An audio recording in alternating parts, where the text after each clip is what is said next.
आता हे सुरती सोमनाथ आहे। आता आपण इथे सुरती सोमनाथला आलो आहोत। गडावरच्या देवाचं दर्शन झालं दत्तात्रेयनाथाचं आणि मग सायंकाळी इथे 5 वाजता आपण आलेलो आहोत सुरती सोमनाथ।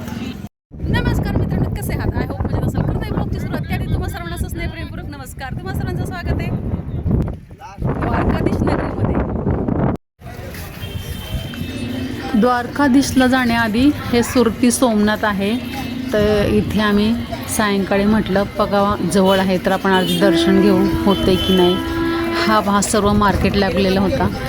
इतर ठिकाणी गेलो तर बरीच दुकानं होती अशी सेटरवाली, पण इथे जसं काय आठवडी बाजार असल्यासारखं मार्केट लागलेलं आहे। खूप छान वस्तू आहेत घेण्यासारख्या, पण आपल्याला काही घ्यायचं नाही आहे इथं, कारण का आपण ज्या देवाकडे गेलो काही ना काही एखादी वस्तू घेतलीच आहे, पण आता इथून काही घ्यायचं नाही।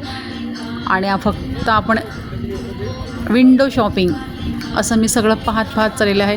घ्यायसारखं होतं बरं का, ते शंखांची झाडं वगैरे, पण म्हटलं आणेपर्यंत सगळं वेगळं होतं की काय, तुटते की काय, म्हणून मी काही नाही घेतलं। हा भव्य दिव्य असा दर्शन सुरती सोमनाथ।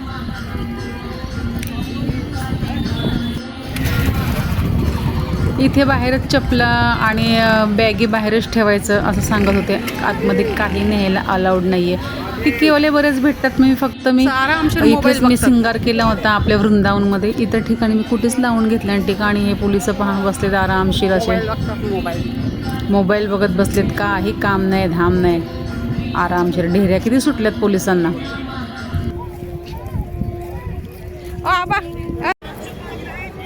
दर्शन झालेलं आहे आपलं इथे सुद्धा। आतमध्ये मोबाईलला बिलकुल अलाउड नाही, चावी सुद्धा नाही न्यायची आतमध्ये, सगळं बाहेर ठेवायचं। फार कडक बंदोबस्त आहे। खूप छान वाटलं आतमध्ये सोमनाथ दर्शन।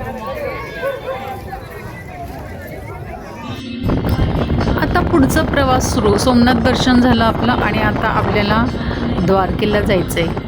आणि हा पहा एकदम रस्त्याच्या किनारे समुद्र आहे। असं वाटत होतं कुठेतरी गाडी उभं करायला सांगावं आणि खाली पळत जावं, धावत पळत जावं ते समुद्रामध्ये पाय बुडवावं। एवढं सरळ असं एकदम रस्त्याच्या असं का इथपर्यंत रस्ता आहे। पहा किती जवळ आहोत आपण समुद्राच्या, पण नाही जायला झालं आपल्याला, कारण का आपल्याला पुढे जायची घाई असते। आणि आता आपल्याला पुढे आपण द्वारकाधीशकडे चाललेलो आहोत, द्वारकाधीशला भेटण्यासाठी। इतक्या समुद्राच्या जवळ रस्ते आहेत ना मित्रांनो, असं मनामध्ये विचार येतो पावसाळ्यामध्ये काय होत असेल इथे। फारच समुद्र एकदम वरनं असं खाली रोडवरनं बघितलं की असं वाटतं ब्रिज आहे, पण ब्रिज नाही आहे हा, एकदम इथून समुद्र चालू। आणि ह्या त्याच्यामध्ये बेट आहेत हे, आणि बेटमध्ये पण काही तीर्थस्थान आहेत। पहा काय दृष्ट उंट सगळे बैलगाडी हाकतो। आणि हे पहा ह्या होड्या आहेत। आधी होडीतनं जावं लागत होतं असं म्हणतात, आणि आता चांगला ब्रिज झाल्यामुळे ह्या होडेकरांच्या कामाचं नुकसान झालं। यांना काही कामं मिळत नाही आहेत, एकदम स्तब्ध आहेत असे ठेवलेत। आणि हा एक ब्रिज अप्रतिम आहे, याला पुढे पूर्ण मोराचा आकार आहे। आता आपल्याला द्वारका येणार आहेत, आपण द्वारकाधीशला भेटायला जाणार आहोत।